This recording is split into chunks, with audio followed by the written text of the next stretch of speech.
Good morning, students of Standard 9. In continuation with the Mauryan administration, today we are going to deal about with the military administration under the Mauryas. So the military administration was highly centralized under the Mauryan kings. So the brief outline of the military administration can be summarized using the following points. Number one, the king. The king was the supreme commander of the military forces. He was a supreme commander. He would lead his army in wars, and the army was under a military commission of 30 members. So these 30 members, they looked after the military, their ways of life, their training, etc. Secondly, the military was the soldiers that was recruited in the army were well-laid recruitment policy. There was a well-laid recruitment policy. That means there was no faulty troops. That means it was well-trained soldiers were recruited, not only belonging to the royal families or to the king's officers and all, but the policy followed was well-laid recruitment policy for recruiting the soldiers. Thirdly, the soldiers, they were generally paid in cash as salary, so that they would be prompt in doing the service whenever they are required by the king. Fourthly, the king maintained a huge army. It was said of 6 lakhs infantry, 30,000 cavalry, and 9,000 war elephants. And according to Megasthenes, it was also believed there were around 8,000 chariots to help in waging wars. That means the army was highly equipped with all these things to facilitate them for the better war prospects.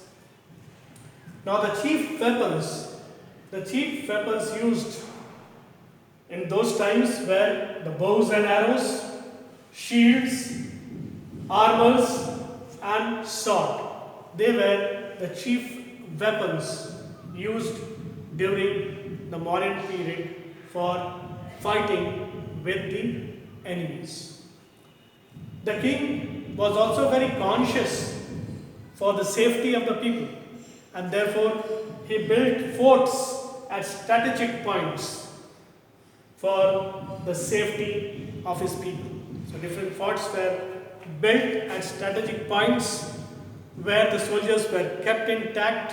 The spies kept the king informed about the proceedings of the enemy for the safety of the people.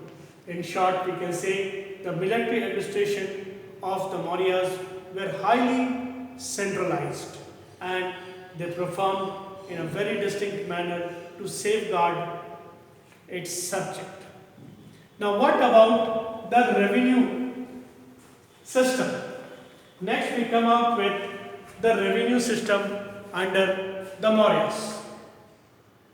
The land revenue was supposed to be the chief source of income of the state, and the revenue can be broken down into 3 distinct parts according to the information furnished by Megasthenes and other reliable sources of the Mauryan period.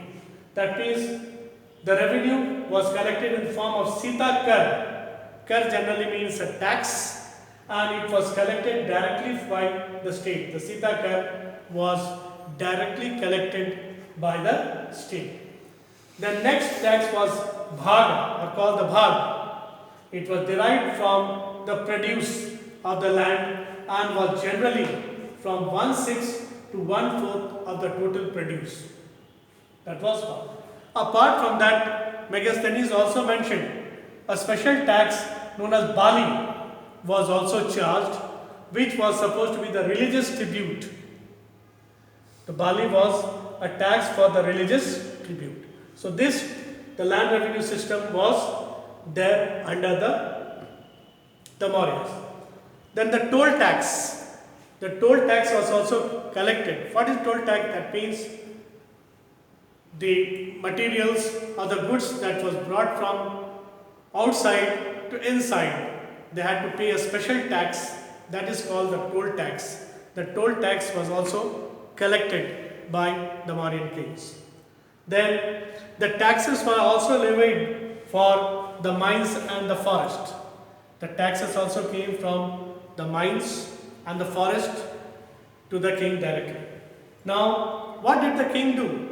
The collected revenue, all these revenues that was collected was utilized for the welfare of the subjects, like for you building roads, irrigation projects, construction of dams, etc. were used by the revenue collected from the peasant for the welfare of the subject during the Mauryan period. So in short, you can say the revenue system of the Mauryans were highly centralized and every aspect was taken care to check the revenue collected. The officers were strict in collecting the revenue, and the revenue collected was used for the development process, for helping the various welfare schemes taken out by the king for the welfare of the subjects. So in short, these were the different types of revenue, and all other provincial and civil administration we have dealt. With that, we come to end to the Mauryan administration. Now coming back, next would be the Ashoka's Dharma, or we call it Dhamma. It was not a new religion. Many people or many think that this was a new religion started by Ashoka. It was not a new religion. It was an essence of all religions. It was a Prakrit word used by Ashoka in place of Sanskrit word Dharma. So Dhamma was a Prakrit word used by Ashoka in place of the Sanskrit word Dharma. Clear? So there are different principles of Ashoka's Dharma. So what are the principles? The first principle was respect elders and love children. As we have seen, Ashoka renounced war. That means the end of the war, the era of war had ended after in the reign of Ashoka after the Kalinga war. So after that, he took himself to the non-violence or the Dharma Vijay instead of the Digvijay, and he told his subjects to respect the elders and love the children. Second was ahimsa or non-violence. So he preferred ahimsa or non-violence, not to injure, not to kill any living organism. And for that, hunting, killing or eating meat were strictly forbidden. Ashoka himself set an example by not consuming meat to give the people the policy of non-violence. And by taking this policy of non-violence was attributed by the great leader of the nation or the father of the nation, Mahatma Gandhi. With this policy, he was able to drive the mighty forces of the British away from India. So he performed ahimsa or non-violence. Next is the theory of karma. Ashoka believed in the theory of karma. That means the theory of action. What you sow, so shall you reap. If you have done good deeds, you will be rewarded. And so all your future depends upon your karma, your action, your deeds.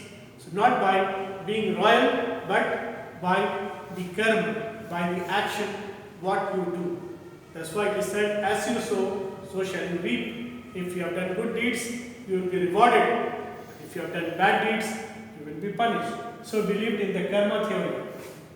Then Ashoka, another one, had the religious tolerance. That means, though he embraced Buddhism, he did not have any intolerance towards the other religion. He had religious tolerance, he respected all religion equally. He did not condemn any religion or neither made a religion and made it the state religion apart from Buddhism. Being Buddhism his state religion, he also respected the other religion. That means he showed religious tolerance towards the other religion also. And the next point is no belief in rituals and sacrifices. Ashoka believed that by doing mighty sacrifices, yajna or yajna are meaningless. So one should lead a pure life following the path of Buddha, and that alone will be the ultimate goal of man's life to attain moksha or salvation. Then his dharma, that Ashoka's dharma call it, contains certain principles of morality. What were the moralities? That means satya, that means truth, dhan, help the people, and daya, show compassion to the people.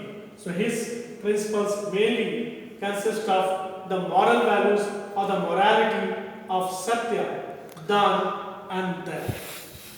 So these are certain principles of Ashoka's dharma, according dharma. And to popularize his religion, he put all this in the edicts in different parts of the country, and even he sent certain missionaries to foreign countries to propagate his dharma or the principles of Buddhism. So with this, we have certain impacts about Ashoka's dharma. That is, Ashoka's dharma taught the people to live in universal brotherhood and peace. Since he was tolerant to other religion, all could live a very simple and live in simple harmony and common brotherhood among all classes of people. Then, after his conquest, as the end of the wars, that means the era of conquest has ended, subsided after Ashoka's reign, and so people began to live in peace. There was no fighting, there's no question of waging wars, and people were beginning to lead a peaceful and settled life. Then also there were many trade links from different parts of the world, because the Mauryan Empire was highly centralized, as I told you, the pan-Indian in character. So a lot of trade relations were there with different parts of the world, and there is close contact, exchange of literary thoughts, archetypical belief traits were prevalent because of the trade links and overseas trade during the reign of Ashoka. With these impacts, we come to the end of the Mauryan period. I hope you have understood the topic. If you have not, please reflect back to the topics which we have dealt, the principles which we have dealt, and read the chapter. Go through with the questions and the assignment given, so that you will be better prepared to do better in the forthcoming exams or assignments.